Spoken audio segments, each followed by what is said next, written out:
1998 में जब मैं कॉलेज के फाइनल ईयर में था तो मेरी इनकम टैक्स की टीचर को लगता था कि मेरी क्लास में मुझको छोड़कर सभी सफल हो जाएंगे, और वो मुझे कहती भी थी कि इस पूरी क्लास में अगर कोई सबसे ज्यादा जिंदगी में स्ट्रगल करेगा तो सोनू शर्मा तू होगा। पिछले कई सालों से मैं उन्हें ढूंढ रहा हूं कि उनको बता सकूं कि मिसेस भाटिया, मैंने आपके ओपिनियन को अपनी रियलिटी नहीं बनने दिया। दोस्तों, मेरी बात का विश्वास करना, अगर आपको खुद पर भरोसा है तो कायनात भी एक दिन आपके सामने घुटने टेक देगी, लेकिन अगर खुद को लेकर डाउट है तो सारी दुनिया भी आप पर भरोसा कर ले तो भी कुछ होने वाला नहीं है। और देखो, मनुष्य जाति भी कितनी कमाल की है।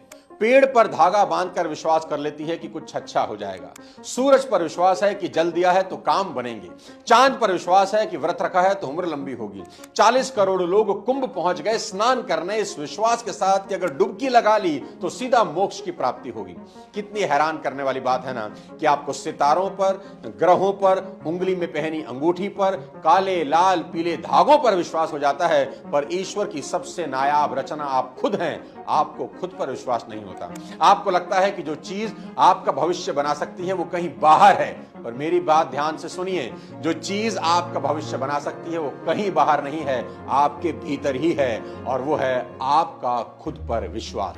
महाभारत का युद्ध शुरू होने को है और कुरुक्षेत्र में अर्जुन भगवान श्री कृष्ण से प्रश्न पूछ रहे हैं कि हे केशव, ऐसा कौन है जो जीवन में हार जाता है? ऐसा कौन है जिसे सिद्धियां नहीं मिलती? ऐसा कौन है जो कामयाब तो हो सकता है पर आखिरकार नाकामयाब हो जाता है? ऐसा कौन है जिसे जीवन में सुख नहीं मिलता?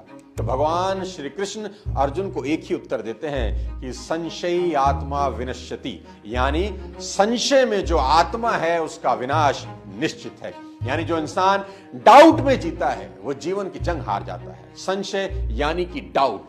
दोस्तों, इस शब्द ने बड़े बड़ों की लुटिया डुबोई है, और दूसरी तरफ जो इंसान कॉन्फिडेंट है, चाहे उसके पास कोई रिसोर्सेज हो या ना हो, चाहे उसे आगे का रास्ता दिखाई दे रहा हो या ना दे रहा हो, वो एक दिन दुनिया की हर जंग जीत ही जाता है। हौसलों और विश्वास की ऐसी ही एक अमर कहानी है जो अगर ध्यान से सुनो और सोचो तो रोंगटे खड़ी कर देती है, और वो है राम की कहानी। जरा आप उस इंसान के बारे में सोचो जिसकी पत्नी को कोई अपहरण करके ले जाए, और जो अपहरण करता है किडनैपर है, देवता तक उसके सामने हाथ बांधे खड़े हैं, काल को जिसने अपनी कुर्सी के पाए से बांध रखा हो। पर सोचो, क्या राम कभी डाउट में थे कि पता नहीं पत्नी को वापस ला भी पाऊंगा या नहीं?